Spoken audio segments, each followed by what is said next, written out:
Jumaah dan seterusnya hadir dalam majlis ilmu. Mudah-mudahan tuan-tuan dan puan dirahmati dan dikasihi oleh Allah Subhanahu wa taala, insyaallah. Amin ya rabbal alamin. Selawat dan salam ke junjungan besar baginda Nabi Muhammad sallallahu alaihi wasallam. Allahumma salli ala sayyidina Muhammad wa ala ali sayyidina Muhammad. Jadi mudah-mudahan selawat kita itu menunjukkan kecintaan kita kepada junjungan besar baginda Nabi Muhammad sallallahu alaihi wasallam, insyaallah. Jadi tuan-tuan, puan, ibu-ibu, ayah-ayah, kakak, abang yang saya hormati, yang saya kasih sekalian, insyaallah pada pagi ini kita menyambung pengajian bulanan kita berpadukan kitab Al-Kabair, yang membicarakan berkenaan dosa-dosa besar. Dan insyaallah pada pagi ini dosa besar yang seterusnya yang kita akan bahas dan kita akan kupas pada hari ini adalah dosa besar orang yang suka mengukit-ukit pemberian. Orang yang suka mengukit-ukit pemberian. Jadi sebelum ni kita dah bincanglah tentang sifat ni. Yang pertama sebelum ni tentang riya.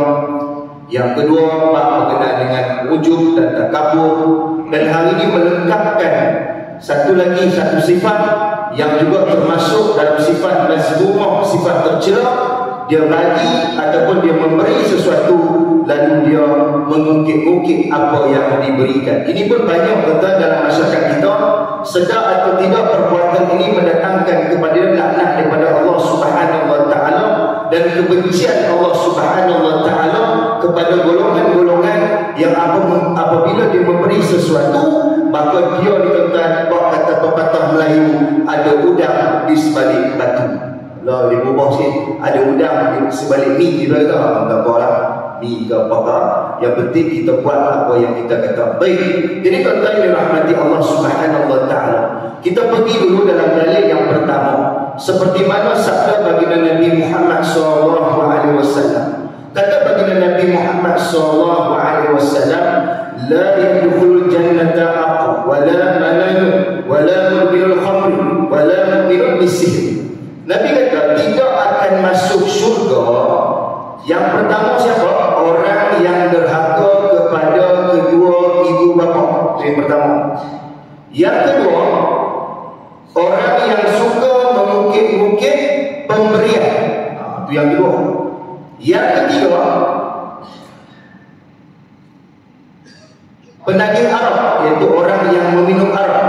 Yang keempat, orang yang mempercayai sihir. Hadis riwayat An-Nasa'i daripada Abdullah bin Amr. Baik, yang pertama derhaka dengan mak ayah. Itu yang pertama level. Dan selepas itu Nabi meletakkan orang yang suka mengukit-ukit pemberian. La yadkhulul jannata, tidak akan masuk syurga. Bukan sekadar amal yang dia buat itu terpadam ataupun terhapus, tetapi tuan-tuan, dengan amalan yang mana dia suka mengukit-ukit pemberian itu menyebabkan dia tidak diizinkan oleh Allah Subhanahu wa taala masuk ke dalam syurga Allah Subhanahu wa taala. Sebab itu tuan-tuan, kalau kita lihat lebih mendalam apa yang dimaksudkan dengan mengukit ni, baik, kata ulama, yang dimaksudkan dengan mengukit-ukit pemberian adalah orang yang telah memberikan sesuatu kepada seseorang.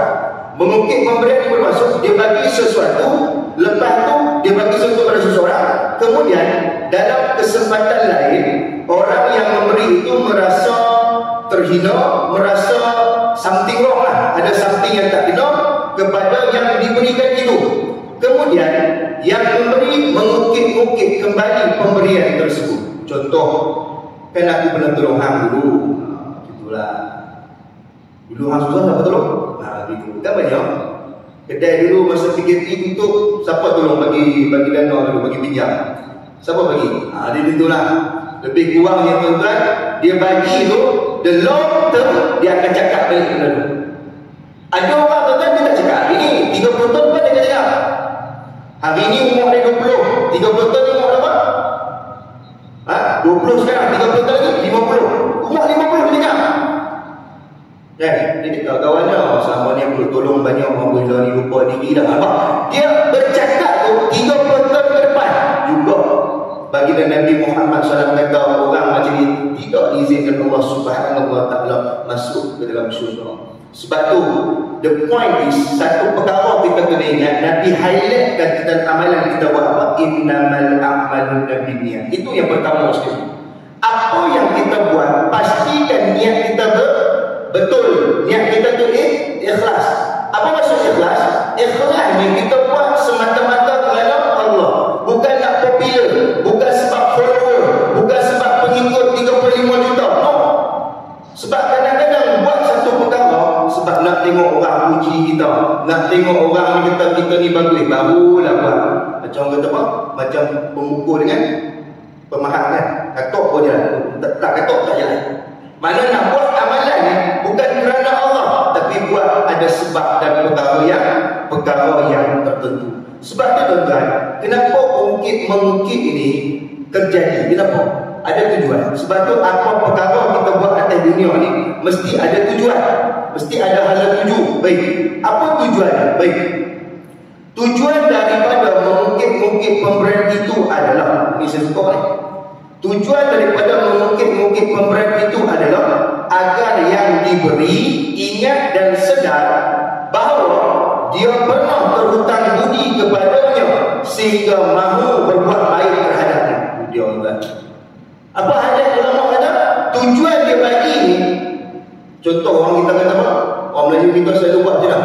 Hari ni saya tolong kamu, nanti kalau kamu saya susah, kamu tolong saya pula. Nampak tak? Dia punya statement tu bahaya tu. Nak minta tolong boleh tak? Saya ni, anak saya nak masuk universiti ni, saya perlukan duit, tapi itulah pagi belum masuk lagi. Boleh tak pinjam duit? Berapa ribu? 5,000. Bolehlah bagi pinjam. Biasalah, hari ni kamu susah saya tolong. Nanti kalau kamu dah senang jangan lupa saya Betul tak betul tu? Waktu ni hanggung pun tak baik. Ramai dah orang kita kata dulu, ramai tak? Apa maksud tu? Hari ni kamu susah saya tolong. Nanti kalau saya susah, kamu jangan lupa tolong. Kamu telah memberikan pengharapan dalam masa kamu mengambil kesempatan tolongnya. Betul tak betul? Menyebabkan, kata ulama, dia akan ingat, dia nak orang tu ingat dan sedar bahawasanya hang dulu pernah berhutang budi kepada aku. Kan orang Melayu kita ni bab budi-budi ni tuan-tuan. Payah kan? Hutang budi sanggup bayar dengan apa? Kadang-kadang anak pun dia bagi. Okey, dia nak orang kampung kan. Kadang-kadang anak dia bagi kat Haji Leman, Haji Leman umur 80 dah, anak pun 25. Ni ayah nak jodohkan Haji Leman ni. Masih banyak. Ya, ayah hutang budi banyak boleh tolong kita. Hang masuk universiti boleh tolong. Pahal pula saya nak kena lain kan? Dah tu orang mampu contoh lah. Kena. Tengok tuan-tuan. Sebab hutang budi sanggup anak diberikan.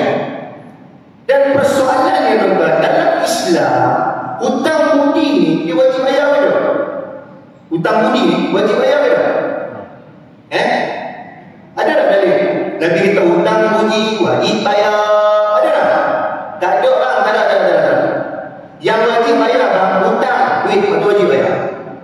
Yang tu ada dalil. Tapi hutang budi bang, tak ada bang. Tapi orang kita, budi bahasa budaya kita, dia dulu mesti balas. Itu contoh mudah lah, segitu mudah. Ni tak lambat bulan Ramadan ya.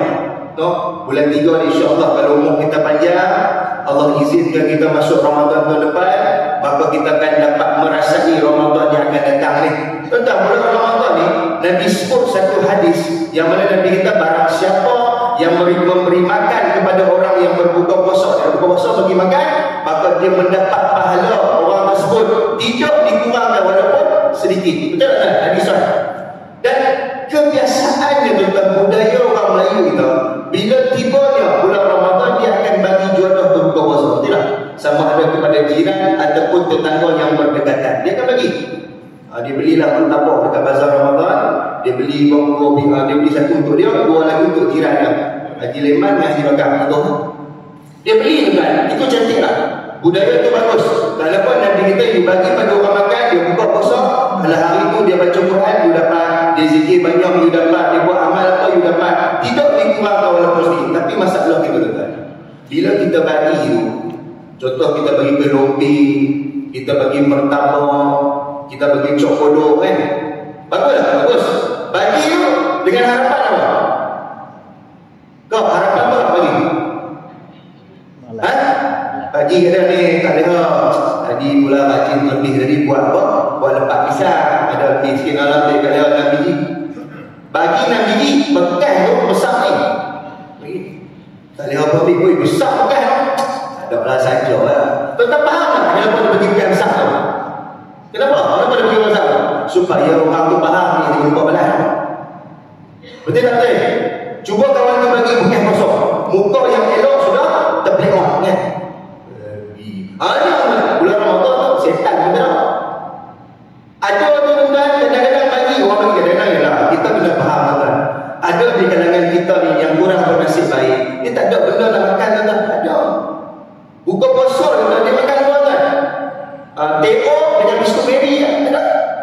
Tapi sebab hari itu Kak Lema bagi dia lepak pisang. Oh seronok lah dia. Tapi sebab adat orang Melayu kita mesti you balas. Betul kan? Bagi juga lah biskut Mary tu lagi.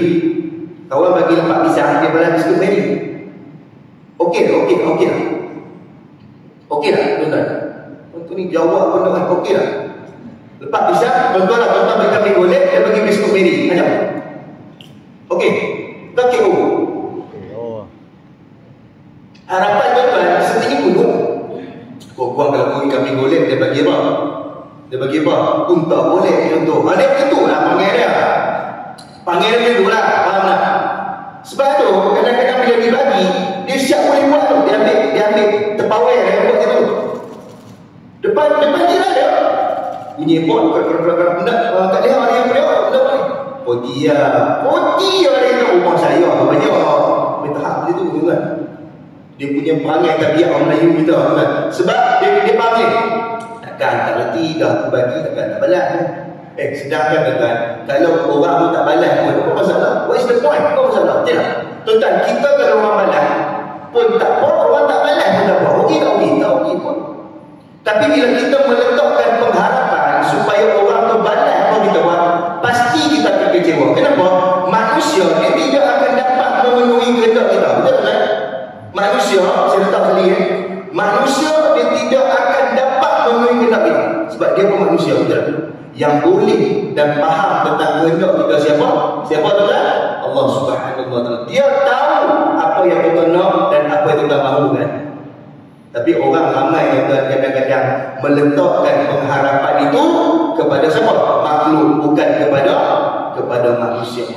Sebab tu tegas saya ulang pendirian sekali lagi bahawasanya hutang budi tidak wajib bayar. Dan orang yang mana macam ni tujuannya you bagi sesuatu nak orang tu sedar dan ingat saya pesan dia dalam masjid Bukit Indah, masjid Bukit Indah istilah semalam Bukit Keramasa dia sama kan dekat-dekat kan malam Bukit Keramasa ni Bukit Indah.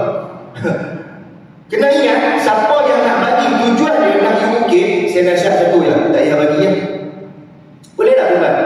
Kalau tuan asal panggil tuan nak bagi, nak cerita ke orang, nak bagi nak ukit-ukit ke orang, saya nasihatkan tuan-tuan tak payah bagi. Itu masalah. Sebab bila tuan-tuan bagi, dia akan jadi masalah, bukan jadi solusi. Solusi yang sekejap, tapi the problem dia akan berpanjangan. Lepas tuan-tuan. Sama jugalah kalau kita bantu kawan kita buat kedai kan. Lepas tu kalau kita bayar habis, ini panggil tapi makan free pun ada. Pernah tengok. Pergi makan kedai kawan dia kan. Kawan dia kira-kira semua sekali 50. Dia kata kawan dia takkan tak ada diskaun kot. Ada kita gitu. Kalau kita tak ada lah kurung niaga lah pun tak senang. Nak bayar sewa kedai lagi, nak bayar dekat pekerja lagi. Alah dulu hang susah aku tolong takkan tak ada diskaun. Nampak tak? Dia jadi budak mendapat modal tu. Dulu hang susah tak tolong takkan tak ada diskaun, takkan 20% takkan tak ada. Jenis perangai ni tuan, dia nak juga tu. Benefit tu dia nak. Sama juga lah tuan-tuan. Satu istilah yang saya tak suka. Bila nak pergi minta kerja kan, dia nak guna kabel tu. Perangai tu tuan. Tahu tak kabel? Bukan kabel kau, kabel. Kan? Bila dia tolong seseorang tu, nanti bila dia becek ni, anak dia pula nak minta kerja, dia tahu dia cakap kawan tu lah. Ni anak aku nak minta kerja, tempat kerja lah, ada kerja kosong lah. Dia tak ada, tempat kerja aku memang tak ada kerja kosong, penuh lah. Alah hang pula lupa diri dulu anak hang tempat kerja kerajaan aku tolong. Nampak kan? Tu saya kata tuan-tuan. Tuan-tuan jangan doa orang tolong juga tempat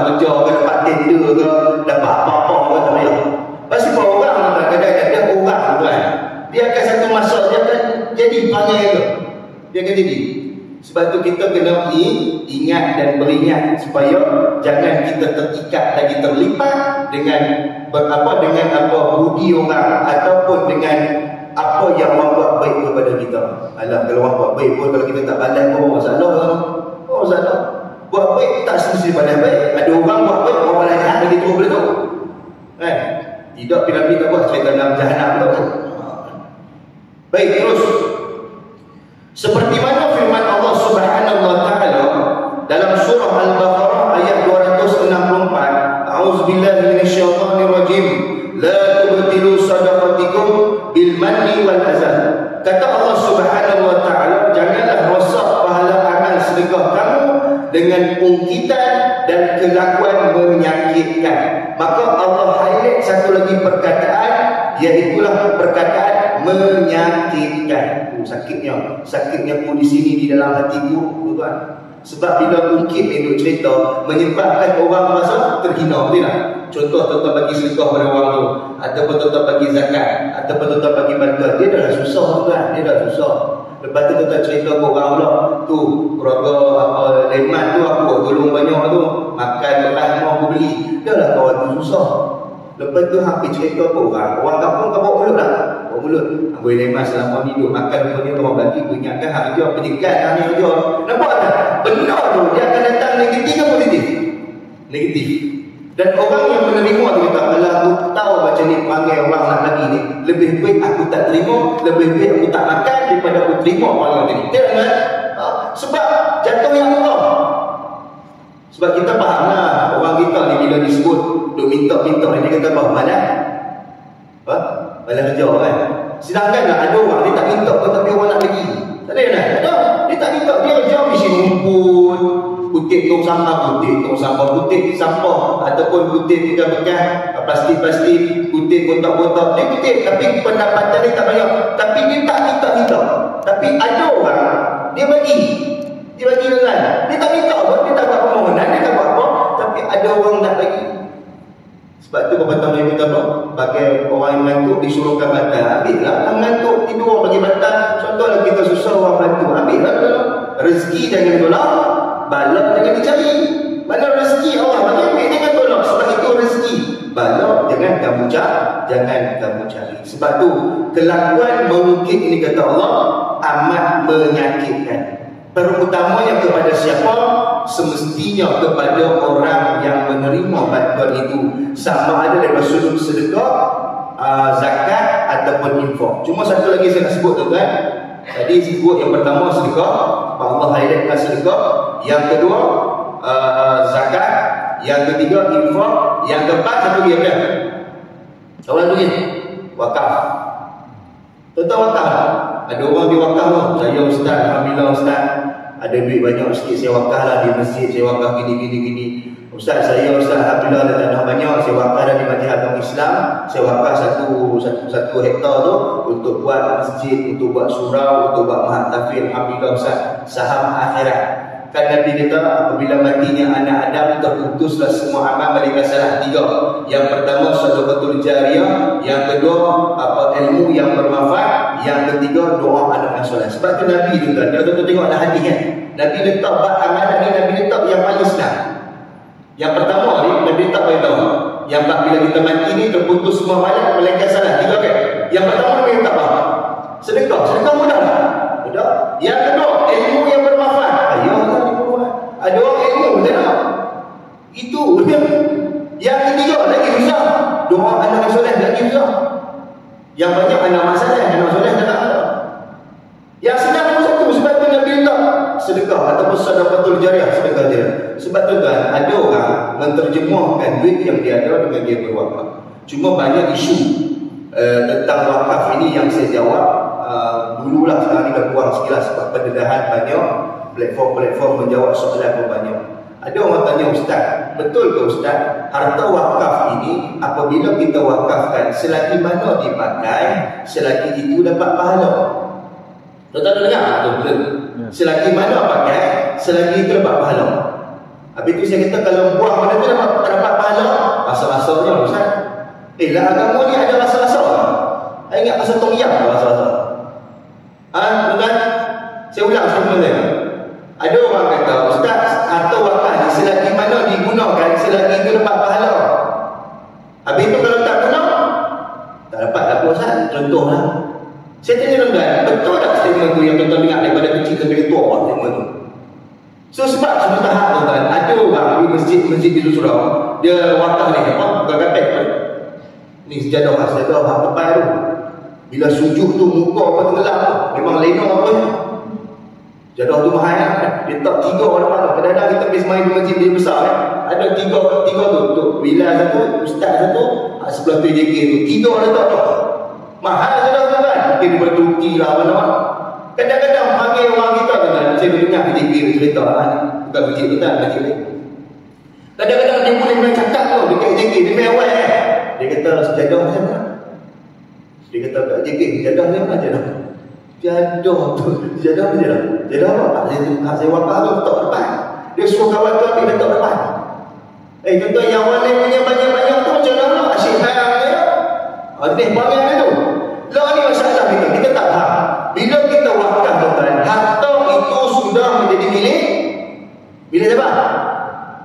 Bila tuan-tuan wakaf di masjid, di surau, di musalla, maka harta itu sudah berpindah kepada siapa? Masjid. Mana masjid nak buat apa, ikut suka dia lah. Yang hamba mana-mana duk ajak orang masjid ni mesti faham. Mana kapek saya? Mana? Weh, ni jenis perangai ni kan? Mana? Ada tu. Sama juga satu surau di Seri Kembangan. Saya pun pening juga soalan ni, tapi tak apa, kita jawab lah. Ditanya, bulan subuh lah.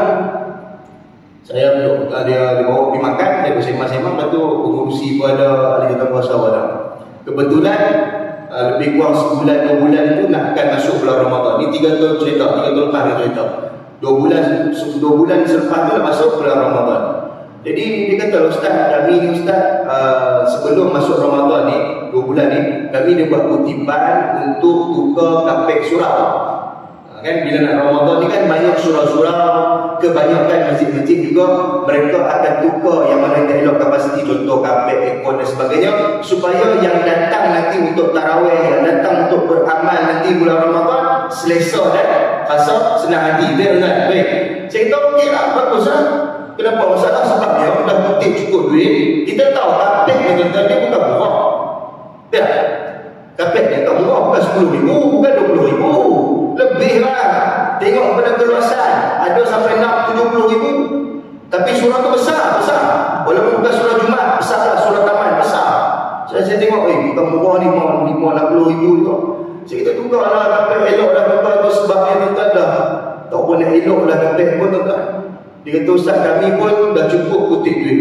Saya kata tukar lah, apa masalah? Dia kata, Ustaz, masalah ni Ustaz. Saya nak tanya, masalah sekarang yang satu masalah. Masalah Ustaz, kapek yang ada sekarang ni kapek hasil wakaf. Faham tak? Kapek surau tu bukan individu ramai, tapi seorang atau 2 orang individu yang wakaf. Mana kapek surau tu 2 orang bayar, mana dia yang bayar. Dan saya kata, apa masalah dia bayar? Okey lah. Tapi Ustaz, orang yang wakaf tu sudah meninggal dunia, mak ayah dia dah mati. Bila kami nak tukar, kami wawarkan kepada ahli qaryah, datang waris-waris mak ayah dia meninggal tu. Bila mesyuarat AJM kan datang, mereka bangkang lah. Mereka kata pada ahli jawatankuasa dan pengurusi, dia kata lah, kenapa nak tukar kapek surau, sedangkan kapek yang ada ni kapek wakaf. Jadi pengurusi tanya, apa sebab tak boleh tukar? Dia lah, kalau tukar kapek ni mak ayah kami tak dapat pahala. Dah pening pun. Tetapi ni lah, saya pun pening. Dia kata kalau buang kapek ni, uzur. Tuan-tuan, kapek tuan-tuan elok ni. Kapek surau tuan-tuan, sujud ni menggerutu tau. Macam berus tembaga. Tahu berus tembaga? Sujud ni dia menggerutu sampai tak boleh lama lah. Kalau imam tu lama, silap-silap dekat 3 line. Sebab dia dah warna atau dia dah lempuk. Tapi bila kita pijak dia warna naik tak? Bila warna naik, kalau tuan-tuan berkepiah putih dia lekat ni tau. Kadang-kadang saya pada semayang, saya terpaksa tolak kepiah saya tinggi sikit. Sebab apa? Saya kalau aku sujud, aku angkat lagi lekat 3. Merah tu kan. Tapi saya tak kata lah, sebab kita tahu surah pun collection bukan banyak. Tuan-tuan faham tak? Dia bukan surah Jumaat, tapi keliling itu memang orang kaya banyak. Kita faham. Tapi kita tak boleh yang mana ada kita pakai. Tapi dah elok dah pengurusi kata, duit dah cukup, tinggal nak salin kulitnya. Bila nak salin, ada orang ingat. Nak minyak, salin dulu.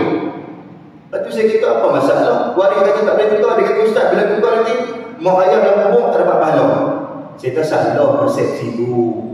Kita buat amal ni, kita niat tu dapat dah pahala. Dia dengan satu benda baik, niat dapat dah. Benda jahat, niat tak buat dapat pahala, tak dapat dosa. Belum lagi buat pun dapat. Buat amal ni, tuan-tuan niat, contoh nak semain rumah. Tiba-tiba hujan lebat, tak pergi, main rumah, dapat pahala, dapat. Sebab niat dah. Itu yang Nabi bagi pada kita. Itu yang Allah janjikan kepada kita. Sama dengan wakaf. Tuan-tuan dah wakaf.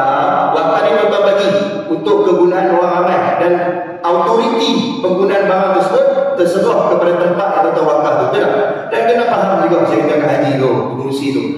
Harta wakaf ni, ada harta-harta yang diwakaf, dia tidak bertahan lama. Betul tak? Apa yang orang tak sebut ni, saya sebut. Jadi orang buka fikiran, orang buka pemikiran. Kalau orang berfikir kena pakai kan. Saya kata ada barang-barang yang diwakafkan, dia tidak bertahan lama. Contoh apa? Kapek, lagi kipas, lagi aircon, lagi TV. Dan contoh lah, ada banyak lagi contoh. Contoh tentang kipas. Kipas ni contoh wakaf 10 biji. Tahan berapa lama ni? Kipas berapa lama tahan? 300 tahun. Ui, wakaf. Betul. Kipas macam ni kotor. Ada surau tuan-tuan, tak masuk. Sebab pemahaman ekstrim kan. Kalau Islam ni dia bukan ekstrim tau. Ekstrim ni dia terlalu pekat kan. Betul kan?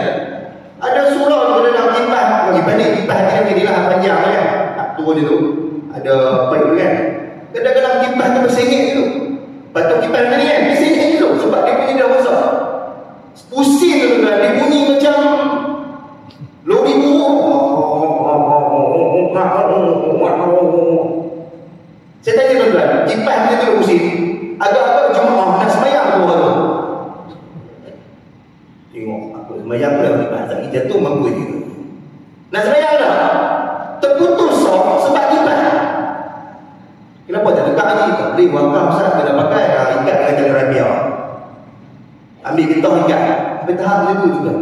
Sebab tu Islam dia tak suruh macam tu bang. Kalau benda tu rosak, kena tukar dah. Tukar. Sebab tuan-tuan kena faham, benda ni dalam masjid surau ni, kita nak guna yang elok dan keselesaan. Kan? Sama dengan kapek. Saya kata alangkah baiknya waris yang datang tu, duk komplain tu, dia kata tak apa Abang Haji, kami pakai adik-beradik, tukar kapek yang mau kami buat ni, kami tukar pada duit kami niat atas nama mak ayah kami. Kan okey, kan kan? Pada main minyak tu saya kata, yang mereka duk main minyak ni, main surau lah. Duk main minyak tu kata tapek ni duk main ke surau. Mereka ustaz, main hari raya, main semayang. Hari raya dia main semayang. Saya kata macam tu macam mana dia tahu kata surau tukar kapek? Biasalah ustaz, kami kan buat. Biasalah bila nak tukar kapek kan, buat lawan dalam Facebook surau. Jadi buat tu tengoklah. Saya dah tukar, tak ada masalah. Kapek ni tuan, kalau macam tu lah tuan. Tak payah buat masjid lah tuan, kalau nak tahan lama barang yang rosak ni. Tak payah buat masjid lah, buat apa? Nak simpan barang lama ni buat apa? Buat museum. Dah kipas nak antik, TV nak antik, buat museum lah, tak payah buat masjid. TV pun tuan, paling lama tuan dah beli TV. Betul?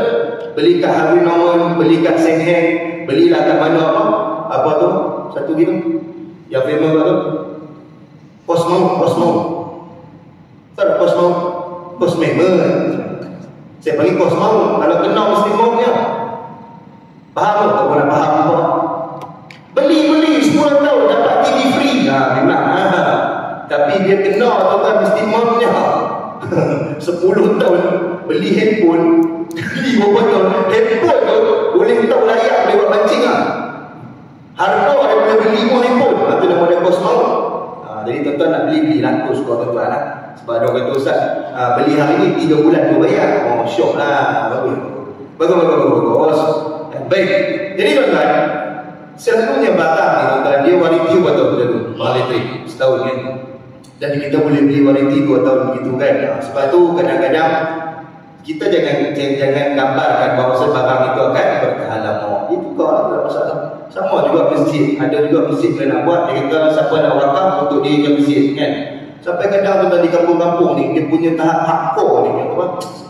Ekstrim tengah ni. Sampai masjid yang wakaf kan, tak boleh nak tukar. Mana hang kena pakailah masjid tu. Kalau 90 tahun pakailah. Nak runtuh pun duduklah. Nak runtuh tak boleh.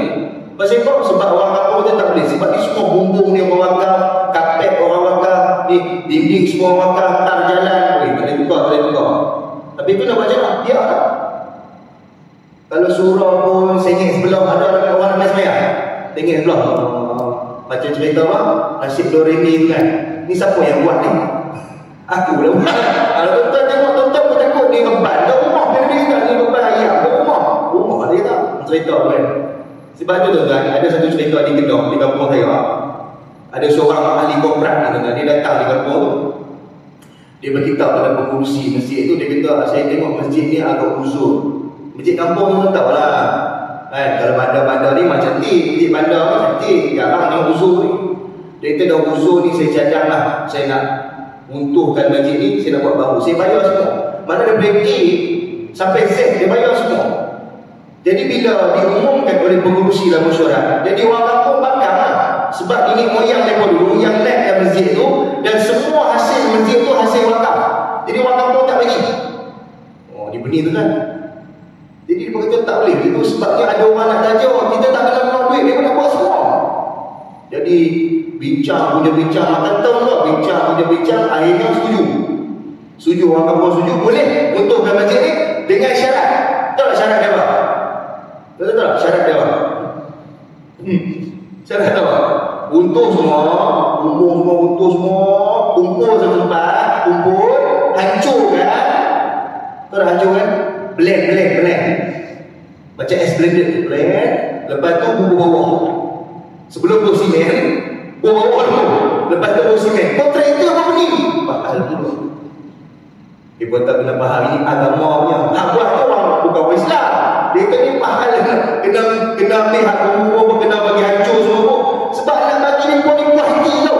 Oh, pakai lagi. Walaupun di bawah tak nampak, pakai juga lah. Sama dengan surau tu. Potong sikit kapet tu, buat lap kaki. Ada nak macam tu? Ada juga lah lap kaki, boleh juga lah. Apa 3 suku je kita ni tuan-tuan. Kena beri kan? Betul. Ini kata ekstrim ni pelampau agama. Ekstrim sangat tak? Lepas tu bila saya cakap tu baru dia faham. Betul juga pasal bukan tak? Nenek tak faham. Semua dia tak macam vegerazah. Tentang wakaf vegerazah. Tak vegerazah. Ada orang yang beli vegerazah di masjid dia bagi. Kalau van tu pun naik kata start pun tukar jenazah pun bangun balik. Tukarlah van baru dia kata. Saya tanya tu kan, van tu bagi juga kan jalan juga tolong. Asal orang mati tolong orang mati.